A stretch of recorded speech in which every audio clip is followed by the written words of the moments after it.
ওম সর্বমঙ্গল মঙ্গলে শিবে সর্বার্থ সাধিকে শরণ্যে ত্র্যম্বকে গৌরী নারায়ণী নমস্তুতে। জয় মা মঙ্গলচণ্ডী মায়ের জয়। বন্ধুরা, আজ বৈশাখ মাসের শেষ দিন। বৈশাখ মাসের প্রতি মঙ্গলবার যেমন হরিশ মঙ্গলচণ্ডী ব্রত পালন করতে হয়, ঠিক তেমনই জ্যৈষ্ঠ মাসেও প্রতি মঙ্গলবার পালন করতে হয় জয় মঙ্গলবার এবং জয় মঙ্গলচণ্ডীর ব্রত। আগামীকাল থেকে শুরু হচ্ছে জ্যৈষ্ঠ মাস। জ্যৈষ্ঠ মাস 31 দিনের মাস। ইংরাজি মাস পড়ছে 16 মে থেকে 15 জুন পর্যন্ত। আগামীকাল শুক্রবার পয়লা জ্যৈষ্ঠ।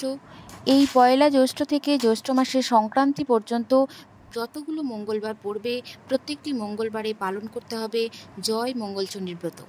নমস্কার সকল দর্শক বন্ধুকে রিমিস ভার্সন এই চ্যানেলের পক্ষ থেকে সকলকে সুস্বাগতম।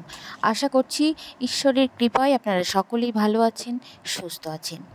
বন্ধুরা, আজকের পর্বটিতে আলোচনা করব মা মঙ্গলচণ্ডী কে ছিলেন, মা মঙ্গলচণ্ডীর প্রণাম মন্ত্রটি কী। জ্যৈষ্ঠ মাসের প্রতি মঙ্গলবার যে জয় মঙ্গলচণ্ডী ব্রত পালন করতে হবে, সেই ব্রতের জন্য কি কি দ্রব্যের প্রয়োজন এবং ব্রতের বিধান কী, এই সমস্ত কিছু নিয়ে জানবো আজকের এই পর্বটিতে। পর্বটি আশা করছি আপনাদের সমৃদ্ধ করবে, তাই সম্পূর্ণ পর্বটি মনোযোগ সহকারে দেখার অনুরোধ রইল। প্রথমেই জানবো মা মঙ্গলচণ্ডী কে ছিলেন। দেবী মঙ্গলচণ্ডী হলেন চণ্ডী দেবীর এক অত্যন্ত শক্তিশালী রূপ, যিনি কিছু চিন্তাধারার মঙ্গল গ্রহের অধিপতি, তাই তিনি এর বিভিন্ন দিক নিয়ন্ত্রণ করে থাকেন। মা মঙ্গলচণ্ডীর পূজা মন্ত্রটি হল ওং হ্রিং মঙ্গল চণ্ডিকায় দেবায় নমঃ এবং প্রণাম মন্ত্রটি হল ওং সর্বমঙ্গল মঙ্গলে শিবে সর্বার্থ সাধিকে শরণ্যে ত্র্যম্বকে গৌরী নারায়ণী নমস্তুতে। মা মঙ্গলচণ্ডীর পূজা কেন করা হয়?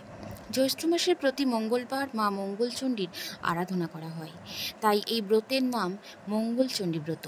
পয়লা জ্যৈষ্ঠ থেকে সংক্রান্তি পর্যন্ত যতগুলো মঙ্গলবার পড়ে, তার প্রত্যেকটি মঙ্গলবারই নিয়মিতভাবে ব্রতের পালন এবং অনুষ্ঠান করতে হয়। কুমারী এবং সধবা মহিলারা এই ব্রত পালন করতে পারে। পুরাকালে কাহিনী অনুসারে ধনপতি সওদাগরের পত্নী ছিলেন খুল্লনা। প্রথম দেবী মঙ্গলচণ্ডী মায়ের পূজা শুরু করেছিলেন। বলা হয় যে মায়ের শরণাগত হলে নির্ধন ব্যক্তি ধনপ্রাপ্তি হন, অন্ধ ব্যক্তি চোখের জ্যোতি ফিরে পান, মেয়েরা সন্তান লাভ করেন। তাই সংসার জীবনে মা মঙ্গলচণ্ডীর আরাধনা একান্তই প্রয়োজন। মা মঙ্গলচণ্ডী যে ছবির পট আমরা দেখতে পাই, তাতে দেখি তিনি দ্বিভুজা, তার হাতে রয়েছে পদ্ম, তিনি পদ্মের উপরে অধিষ্ঠিত। মাতৃত্বের রূপ দেবীর মধ্যে প্রস্ফুটিত। ভবিষ্য পুরাণে মঙ্গলচণ্ডী ব্রতের উল্লেখ রয়েছে। ব্রহ্মবৈবর্ত পুরাণ অনুসারে মা মঙ্গলচণ্ডী কেবল স্ত্রীলোকের দ্বারাই পূজিত হন। জ্যৈষ্ঠ মাসের প্রতি মঙ্গলবার বাড়িতে কিভাবে মঙ্গলচণ্ডীর পূজা করবেন? এই ব্রতের নিয়ম হলো সকালে তাড়াতাড়ি ঘুম থেকে উঠে স্নান সেরে শুদ্ধ বস্ত্র পরিধান করে দেবী মঙ্গলচণ্ডীর মূর্তি বা ছবি স্থাপন করে সেটিকে পূজা করা এবং তারপর ফলার, চিড়ে, দই, ফল, মিষ্টি এই সমস্ত কিছু দিয়ে মেখে পুরোহিতকে ফলার খাইয়ে সেই ফলারের অর্ধেক ব্রতীকে খেতে হবে এবং তারপর পুরোহিতকে সাধ্যমতো দক্ষিণা দিতে হবে। এই ব্রতটি মায়েরা মা মঙ্গলচণ্ডীর কাছে সন্তান এবং পরিবারের মঙ্গল কামনার জন্য করে থাকে এবং এই ব্রতটি যেহেতু উপবাস পালন করার ব্রত, তাই চেষ্টা করতে হবে সারাদিন কিছু না খেয়ে থাকার এবং সন্ধ্যাবেলায় দেবী মঙ্গলচণ্ডীর আরতি করতে হবে। ব্রতর শেষে রাত্রিতে উপবাস ভঙ্গ করে ফলার গ্রহণ করতে হবে। এই ব্রতের জন্য যে যে দ্রব্যের প্রয়োজন হয়: 17টি সুপরি, ধান, দুর্বা ঘাস, ফুল, পাকা আম, পৈতে ও কাঁঠাল, এই সমস্ত কিছু প্রয়োজন। এছাড়াও প্রয়োজন সিঁদুরের কৌটো, একখানা আয়না ও একটি চিরুনি। প্রথমে আলপনা দিয়ে একটি পদ্ম এঁকে তার মাঝখানে কতকগুলো ধান ছড়িয়ে দিয়ে তার উপর একটি ঘট বসাতে হয়। একেই বলা হয় মঙ্গলচণ্ডীর ঘট। ওই ঘটের গায়ে লাগিয়ে দিতে হবে সিঁদুর। সিঁদুর দিয়ে একটি স্বস্তিকের মতো দুটি মূর্তি এঁকে দিতে হবে। ঘটে জল ভরা থাকবে এবং তার উপরে রাখতে হবে দুটো পান পাতা ও একটি কলা।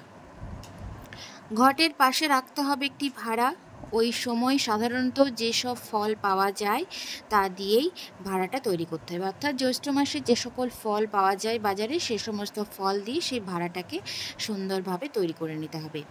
এতে দিতে হয় 2টো করে আম, কলা, লেবু, লিচু, জামরুল, খেজুর, গোলাপজাম, কালো জাম ও সুপুরি। এর উপর একটা গোটা কাঁঠালও দেওয়া যেতে পারে। তারপর তার পাশেই রাখতে হবে জল। 17টি কাঁঠাল পাতা দিতে হবে, একটি বেল পাতা একসঙ্গে বেঁধে ভাড়ার পাশে রাখতে হবে।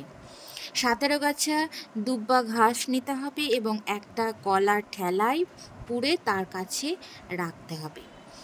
ঠোলাটি গায়ে যেন সিঁদুর মাখানো থাকে। এর উপরে 17টি তুলসী পাতা, 17টি আমন ধানের চাল এবং 17টি যবের চাল এক টুকরো কলা পাতায় মুড়ে ভাড়ার কাছে রাখতে হবে। প্রত্যেক ব্রতীর জন্যই একটি করে সিঁদুরের কৌটো এবং একটি আয়না ও একটি চিরুনি দিতে হবে।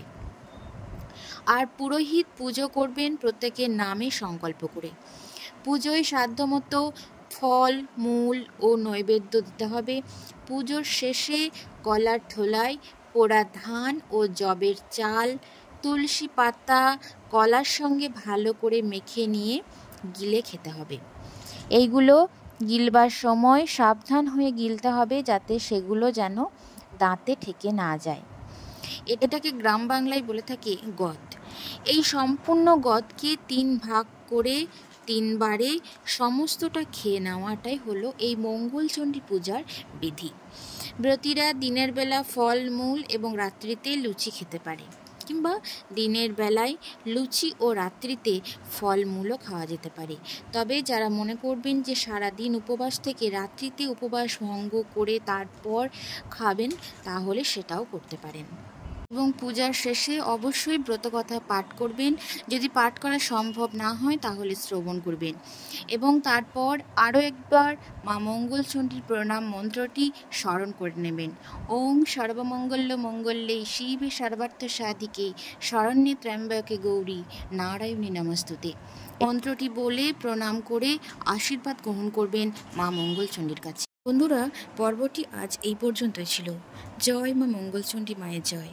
ধন্যবাদ সকল।